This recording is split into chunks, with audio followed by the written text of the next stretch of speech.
샬롬. 네, 저희들은 7월의 마지막을 맞이하고 있습니다. 저희 교회는 입당을 준비하는 가운데 있습니다. 하나님의 은혜와 성도님들의 아름다운 헌신을 통해서 성전 건축이 완공된 것입니다. 하나님께는 영광, 저희들께는 기쁨과 감사가 넘치는 복된 시간인 것 같습니다. 앞으로 하나님께서 우리 교회를 통하여 일하실 것을 기대하며 소망 중에 즐거워하며 말씀에 순종하며 달려가는 저와 사랑하는 성도님들 삶 되시기를 소망합니다. 오늘 저희들에게 주시는 하나님의 말씀은 사도행전 21장 27절에서 40절 말씀입니다. 사도행전 21장 27절에서 40절 말씀입니다. 제가 봉독하겠습니다. 그 이래가 거의 참에 아시아로부터 온 유대인들이 성전에서 바울을 보고 모든 무리를 충동하여 그를 붙들고 외치되 이스라엘 사람들아 도우라. 이 사람은 각처에서 우리 백성과 율법과 이곳을 비방하여 모든 사람을 가르치는 그 자인데 또 헬라인을 데리고 성전에 들어가서 이 거룩한 곳을 더럽혔다 하니 이는 그들이 전에 에베소 사람 드로비모가 바울과 함께 시내에 있음을 보고 바울이 그를 성전에 데리고 들어간 줄로 생각함이러라. 온 성이 소동하여 백성이 달려와 모여 바울을 잡아 성전 밖으로 끌고 나가니 문들이 곧 닫히더라. 그들이 그를 죽이려 할 때 온 예루살렘이 요란하다는 소문이 군대의 천부장에게 들리매 그가 급히 군인들과 백부장들을 거느리고 달려 내려가니 그들이 천부장과 군인들을 보고 바울 치기를 그치는지라. 이에 천부장이 가까이 가서 바울을 잡아 두세 사슬로 결박하라 명하고 그가 누구이며 그가 무슨 일을 하였느냐 물으니 무리 가운데서 어떤 이는 이런 말로 어떤 이는 저런 말로 소리치거늘 천부장이 소동으로 말미암아 진상을 알 수 없어 그를 영내로 데려가라 명하니라. 바울이 층대에 이를 때 무리의 폭행으로 말미암아 군사들에게 들려가니 이는 백성의 무리가 그를 없이하자고 외치며 따라가미러라. 바울을 데리고 영내로 들어가려 할 그때 바울이 천부장에게 이르되 내가 당신에게 말할 수 있느냐 이르되 내가 헬라 말을 아느냐 그러면 내가 이전에 소요를 일으켜 자객 4,000명을 거느리고 광야로 가던 애굽인이 아니냐. 바울이 이르되 나는 유대인이라 소읍이 아닌 길리기아 다소시의 시민이니 청컨대 백성에게 말하기를 허락하라 하니 천부장이 허락하거늘 바울이 층대 위에 서서 백성에게 손짓하여 매우 조용히 한 후에 히브리 말로 말하니라. 아멘. 옆에 계신 가족분들과 함께 인사를 나누겠습니다. 믿음대로 됩니다. 말하는 대로 됩니다. 기도하는 대로 됩니다. 네, 아멘. 바울의 삶은 복음을 전하면서 수많은 고초와 핍박 그리고 고난의 연속인 삶이었습니다. 어떻게 보면 하나님께서 맡겨주신 그 십자가를 믿음으로 순종하며 지고 좁은 길을 가던 하나님의 사람이었습니다. 오늘 본문의 배경은 이스라엘의 3대 절기 중에 하나인 그 오순절 기간에 일어난 사건입니다. 그래서 예루살렘은 각 지방에서 올라온 유대인들로 많이 붐볐습니다. 그런데 바울은 소아시아의 유대인들에게 박해를 당하게 됩니다. 아시아에서 온 유대인들은 무리를 충동질하여 바울이 이방인 드로비모를 성전 안뜰에 데리고 들어가 성전을 더럽혔다라고 모함했습니다. 그러자 온 성에 있는 사람들이 소동하며 달려와서 바울을 잡아 성전 밖으로 끌고 나가게 됩니다. 그런데 하나님께서는 바울이 그들로 하여금 당하도록 그대로 내버려 두지 않으셨습니다. 군대의 천부장으로 하여금 그 소문을 듣도록 인도하셨습니다. 그 소문을 들은 천부장은 그 현장을 방문하게 됩니다. 그리고 천부장은 그들에게 이렇게 질문합니다. 33절, 34절 말씀입니다. 이에 천부장이 가까이 가서 바울을 잡아 두세 사슬로 결박하라 명하고 그가 누구이며 그가 무슨 일을 하였느냐 물으니 무리 가운데서 어떤 이는 이런 말로 어떤 이는 저런 말로 소리치거늘 천부장이 소동으로 말미암아 진상을 알 수 없어 그를 영내로 데려가라 명하니라.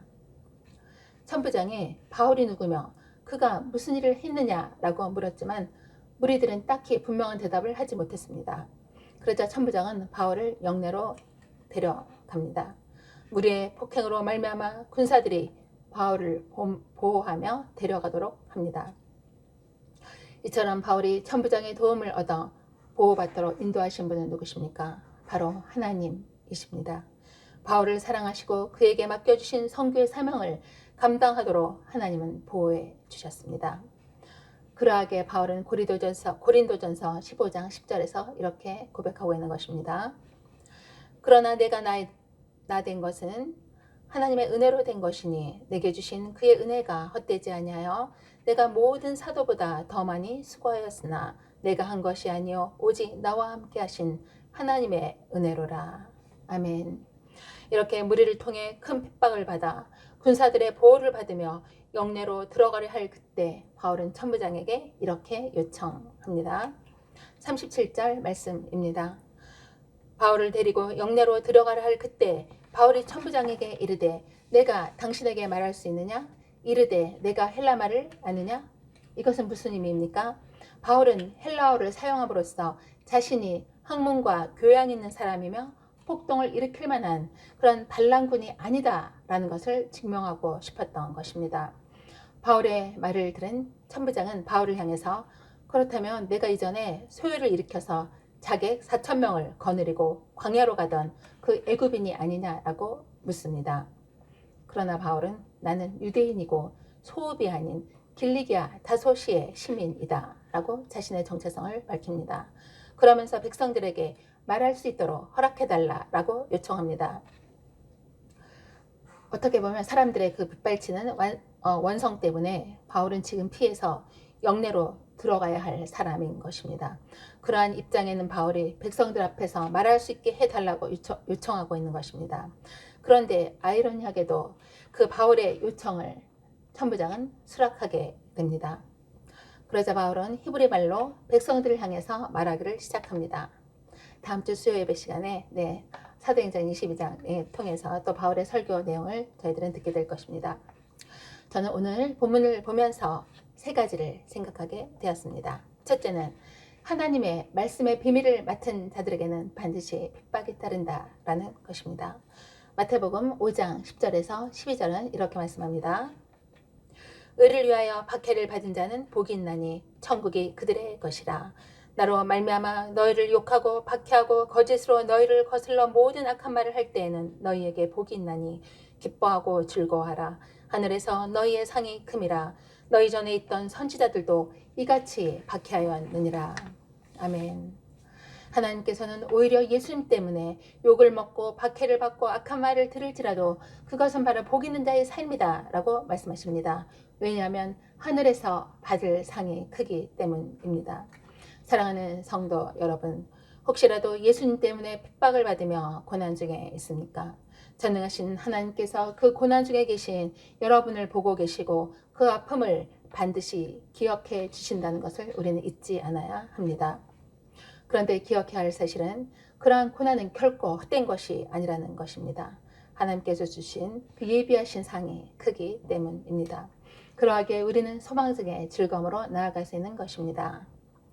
둘째로 하나님의 말씀을 맡은 자들은 언제든지 그 복음을 전할 수 있도록 준비가 되어 있어야 한다는 사실입니다. 베드로전서 3장 15절은 이렇게 말씀합니다. 너희 마음에 그리스도를 주로 삼아 거룩하게 하고 너희 속에 있는 소망에 관한 이유를 묻는 자에게는 대답할 것을 항상 준비하되 온유와 두려움으로 하고. 아멘.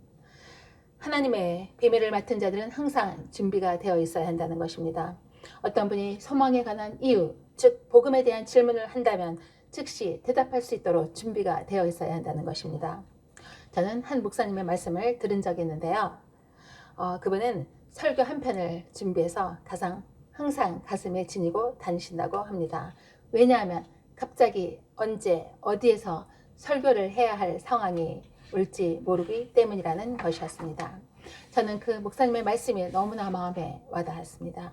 하나님의 말씀을 맡은 자이기에 본인의 사명에 충실하신 그 목사님의 삶에 감동을 받았습니다. 우리가 왜 이토록 하나님의 복음을 증언하려고 합니까? 그것은 우리 자신이 하나님의 능력을 경험했고 또 깨달았기 때문입니다. 그때 그러하기에 우리는 감사한 마음으로 하나님의 그 역사, 하나님의 복음, 하나님의 사랑, 하나님의 그 우리를 향하신 그 사랑을 우리는 증언할 수 있는 것입니다. 사도 바울 또한 살아계신 하나님, 살아계신 예수 그리스도를 만났기 때문에 그의 마음이 불붙는 것 같아서 그리도 핍박 속에서도 그는 복음을 전하려고 했던 것입니다. 예레미야 21장 9절은 이렇게 말씀합니다. 내가 다시는 여호와를 선포하지 아니하며 그의 이름으로 말하지 아니하리라 하면 나의 마음이 불붙는 것 같아서 골수에 사무치니 답답하여 견딜 수 없나이다. 아멘. 왜 예레미야가 여호와를 선포하지 아니하면 그의 이름으로 말하지 아니하면 내 마음이 불붙는 것 같아서 골수에 사무쳐 답답해서 견딜 수 없다고 고백했습니까? 그는 누구보다도 많은 고난을 받았던 선지자, 눈물의 선지자였습니다. 그 예레미야의 마음속에 하나님의 사랑이 가득했기 때문에 그는 그러한 핍박 속에서도 주님의 복음, 하나님의 사랑을 전하기를 원했습니다. 그가 경험한 하나님의 사랑이 그의 속에 충만했기 때문입니다. 저희들에게도 이와 같은 사랑으로 마음이 불붙는 것 같은 경험이 있습니까? 저와 사랑하는 성도님들의 마음속에도 이렇듯 하나님의 그 사랑으로 불붙는 것 같은 마음으로 가득할 줄 믿습니다. 그래서 여태껏 한 영혼을 주님께로 인도하려고 애쓰신 것이 아닙니까? 새 성전으로 입당한 후에 지금껏 해왔듯이 저희들에게도 예레미야와 같은 마음, 또한 바울과 같은 그런 뜨거운 열정으로 복음을 전하는 은혜가 있기를 소망합니다. 세 번째로, 하나님은 하나님의 자녀를 끝까지 보호해 주신다는 것입니다. 하나님의 자녀를 불꽃 같은 눈동자로 바라보시고 주님의 날개 그늘 아래 거하게 하신 하나님의 사랑이 계십니다. 그리고 사명을 감당하기 위해 하나님은 준비된 자들을 쓰십니다. 디모데후서 2장 20절 21절 말씀입니다. 큰 집에는 금그릇과 은그릇뿐 아니라 나무그릇과 질그릇도 있어 귀하게 쓰는 것도 있고 천하게 쓰는 것도 있나니 그러므로 누구든지 이런 것에서 자기를 깨끗하게 하면 귀히 쓰는 그릇이 되어 거룩하고 주인의 쓰심에 합당하며 모든 선한 일에 준비함이 되리라. 아멘. 네, 그렇습니다. 각자에게 맡겨주신 믿음의 분량도 다르고 은사도 다릅니다. 그런데 그것이 중요한 것이 아니라 우리 자신을 깨끗하게 하나님의 말씀과 기도로 또 주님 보시기에 합당한 삶으로 준비하는 것이 너무나 중요하다는 사실입니다. 저희들도 그렇지 않습니까? 주방에서 어떤 그릇을 사용하시죠? 네, 깨끗하게 준비된 그릇을 사용하게 됩니다. 마찬가지로 이렇듯 깨끗하게 준비되면 하나님 앞에서 귀히 쓰는 그릇이 된다는 것입니다. 그리고 그의 거룩함을 통해서 하나님의 쓰심에 합당하게 되고 모든 선한 일에 쓰임받을 수 있다는 것입니다. 그러기에 하나님께서는 그러한 자들을 눈여겨보시고 언제든지 하나님의 복음을 전할 일꾼으로 사용하십니다. 그렇기 때문에 오늘 본문에서 백성 앞에서 말할 수 있게 해달라는 바울의 요청을 천부장은 허락하게 되는 것입니다. 이것은 누구의 역사입니까? 바로 하나님의 역사입니다. 하나님께서는 백성들 앞에서 복음을 전하도록 인도하셨다는 것입니다. 오늘 말씀을 정리하려고 합니다. 저희들 모두는 하나님의 사랑을 깊이 경험한 자들입니다. 지금껏 하나님께서 우리의 삶을 눈동자같이 보호해 주셨고 앞으로도 영원토록 보호해 주실 것입니다. 저희들은 그 사랑을 이웃에게 전할 수 있도록 늘 준비가 되어 있어야 합니다. 그런데 잊지 않아야 할 사실은 하나님의 말씀을 비밀을 맡은 자들에게는 반드시 핍박이 따른다는 사실입니다. 하지만 하나님의 능력으로 넉넉히 이길 것을 확신하며 예수 그리스도의 증인으로 승리하며 나아가는 삶 되시기를 소망합니다. 아멘. 기도하시겠습니다. 할렐루야. 지금도 살아계셔서 저희의 삶을 인도해 주시는 주님을 찬양합니다. 사도 바울이 나의 나된 것은 하나님의 은혜로 된 것이니 내게 주신 그의 은혜가 헛되지 아니하여 내가 모든 사도보다 더 많이 수고하였으나 내가 한 것이 아니요 오직 나와 함께 하신 하나님의 은혜로라 라고 고백한 것이 바로 저희들의 고백인 줄 믿습니다. 지금까지 지켜준 하나님의 사랑으로 또한 영원토록 저희들을 보호해 주실 것을 믿습니다. 저희들 모두가 그 사랑을 기억하며 때로는 복음 때문에 핍박을 당한다 할지라도 담대히 복음을 전하는 예수 그리스도의 제자가 되게 하여 주시옵소서. 예수님의 이름으로 감사하며 기도드리옵나이다. 아멘.